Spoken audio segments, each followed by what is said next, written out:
পোল্যান্ডের মতো একটা দেশে, একটা প্রত্যন্ত গ্রামে ট্যুরিস্টদের কেন এত নির্মমভাবে খুন করা হচ্ছে? চলুন আজ এই রহস্যেরই জট খোলা যাক। 2010-এর একটা হরর ফিল্ম দ্য শ্রাইন নিয়ে কথা বলা যাক। আচ্ছা, এই ফিল্মের এখানে একটা ভয়ঙ্কর প্রথা দেখানো হয়, যার আড়ালে লুকিয়ে আছে এমন এক সত্যি যার রীতিমতো চমকে দেওয়ার মতো। প্রথম দেখায় তো মনে হয় কিছু ধর্মান্ধ গ্রামবাসী বুঝি বাইরের লোকদের ধরে এনে বলি দিচ্ছে, কিন্তু না, আসল কারণটা এর চেয়েও অনেক অনেক বেশি ভয়ঙ্কর। তো গল্পের শুরুতেই আমরা দেখি তিনজন প্রধান চরিত্রকে। তাদের উদ্দেশ্যটা হয়তো খারাপ ছিল না, কিন্তু তাদের কৌতূহল, সেই কৌতূহলই তাদের এমন এক জায়গায় টেনে নিয়ে যায় যেখান থেকে ফিরে আসাটা প্রায় অসম্ভব একটা ব্যাপার হয়ে দাঁড়ায়। এদের মধ্যে একজন হলো কার্মেন, একজন খুবই উচ্চাকাঙ্ক্ষী সাংবাদিক। তার কাছে এই ট্যুরিস্ট নিখোঁজ হওয়ার ঘটনাটা নিজের ক্যারিয়ারে বড় একটা ব্রেক পাওয়ার সুযোগ। আর অন্যদিকে আছে তার বয়ফ্রেন্ড মার্কাস, একজন ফটোগ্রাফার। সেই ট্রিপটাকে দেখছে একদম অন্যভাবে, তাদের ভেঙে যাওয়া সম্পর্কটাকে হয়তো শেষবারের মতো জোড়া লাগানোর একটা চেষ্টা হিসেবে। তো বুঝতেই পারছেন, একজনের ফোকাস ক্যারিয়ার, আরেকজনের ভালোবাসা। আর এই দুইটা ভিন্ন দৃষ্টিভঙ্গি কিন্তু শেষ পর্যন্ত তাদের ভাগ্যটা ঠিক করে দেয়। গল্পের শুরুটা হয় এরিক নামের এক ট্যুরিস্টকে দিয়ে, যে হঠাৎই নিখোঁজ হয়ে যায়। পুলিশ তো একরকম কেসটা বন্ধই করে দিয়েছে। ঠিক তখনই এরিকের মা তার জার্নালটা কার্মেনের হাতে তুলে দেন, আর কার্মেন বুঝতে পারে এর পেছনে অনেক বড় কোনো রহস্য লুকিয়ে আছে। কারণ জার্নালের লেখাগুলো একটা নির্দিষ্ট গ্রামের কথা লেখার পরই হঠাৎ করে থেমে গেছে, একদম হঠাৎ। আর ঠিক এখানেই গল্পে প্রথম একটা সুপারন্যাচারাল ব্যাপার ঘটে। কার্মেন একটা ভয়ঙ্কর স্বপ্ন দেখে। সে দেখে চোখ উপড়ে ফেলা অবস্থায় এরিক চিৎকার করে বলছে, আমাকে একা ছেড়ে দাও। এটা কিন্তু শুধু একটা সাধারণ দুঃস্বপ্ন ছিল না, এটা ছিল সামনে আসতে চলা এক ভয়ঙ্কর বিপদের ওয়ার্নিং। কিন্তু এই ওয়ার্নিং কি তাদের থামাতে পারল? না, উচ্চাকাঙ্ক্ষা তাদের থামতে দিল না। কার্মেন, মার্কাস আর তাদের ইন্টার্ন সারা তিনজন মিলে পৌঁছে যায় পোল্যান্ডের সেই গ্রামে। আর সেখানে পা রাখার সাথে সাথে ওরা বুঝতে পারে এই জায়গাটা মোটেই স্বাভাবিক নয়। গ্রামটা যেন একেবারে সময় থেকে বিচ্ছিন্ন হয়ে গেছে। জঙ্গলের একটা অংশকে ঘিরে রেখেছে একটা অদ্ভুত অপ্রাকৃত কুয়াশা, যেটা কখনো সরে না। গ্রামের মানুষগুলো চুপচাপ, তাদের ব্যবহারও খুব একটা বন্ধুত্বপূর্ণ নয়। তাদের পোশাক, চারপাশের ধর্মীয় প্রতীক, সবকিছুই কেমন যেন অচেনা। সব মিলিয়ে একটা দম বন্ধ করা পরিবেশ। আর ওই যে কুয়াশাটার কথা বললাম, ওটা কিন্তু সাধারণ কোনো কুয়াশা নয়, ওটা স্থির, যেন একটা জীবন্ত দেয়ালের মতো দাঁড়িয়ে আছে। আর এটা দেখেই স্পষ্ট বোঝা যায় এই কুয়াশার আড়ালে এমন কিছু একটা আছে যা গ্রামবাসীরা যে কোনো মূল্যে বাইরের দুনিয়া থেকে লুকিয়ে রাখতে চায়। আর ঠিক এই পয়েন্ট থেকেই তাদের ইনভেস্টিগেশনটা একটা জীবন মরণের লড়াইয়ে বদলে যায়। কারণ আধুনিক দুনিয়ার সব যুক্তি, সব সতর্কতা উপেক্ষা করে ওরা সেই কুয়াশার ভেতরে ঢোকার সিদ্ধান্ত নেয়।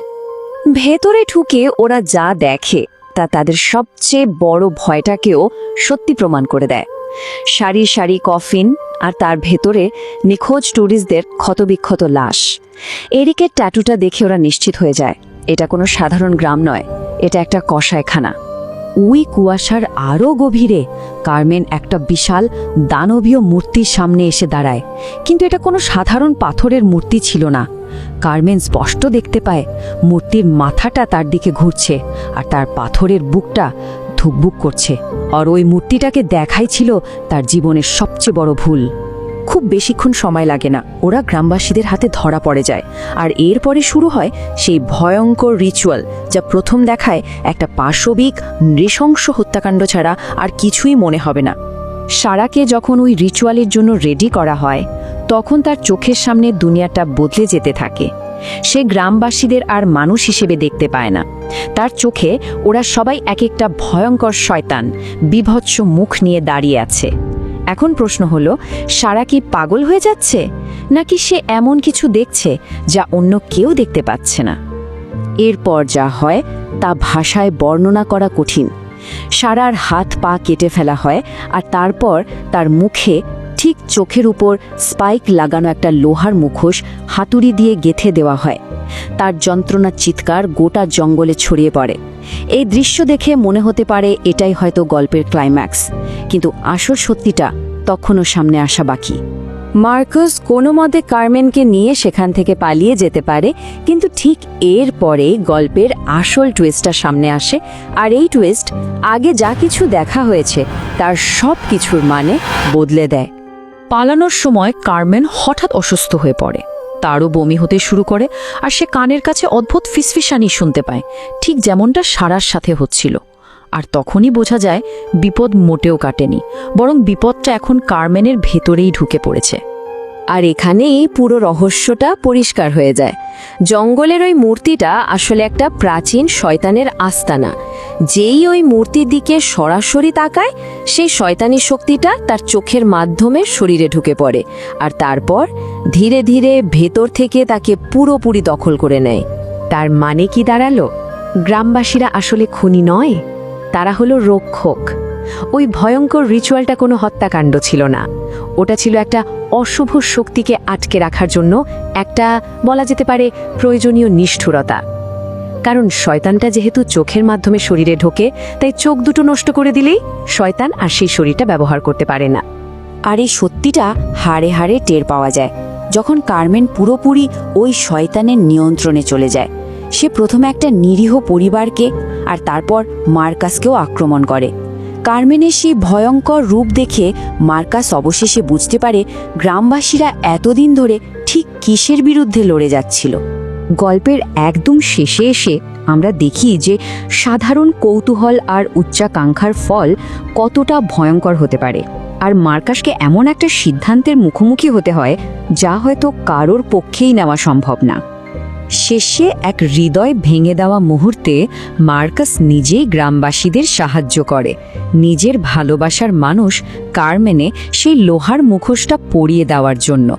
কারণ সে তখন জেনে গেছে এই শয়তানকে যদি আটকাতে হয় তাহলে কারমেনকে উৎসর্গ করা ছাড়া আর কোনো পথ খোলা নেই। হেনরিকের এই একটা কথাই যেন পুরো গল্পের সারমর্ম। অভিশাপ চোখ দিয়ে শুরু হয়, তাই শেষও করতে হবে চোখের মাধ্যমে। যেটা শুরু থেকে একটা পাশবিক হত্যাকাণ্ড বলে মনে হচ্ছিল, সেটা আসলে ছিল একটা বিশাল অশুভ শক্তিকে আটকে রাখার মরিয়া চেষ্টা।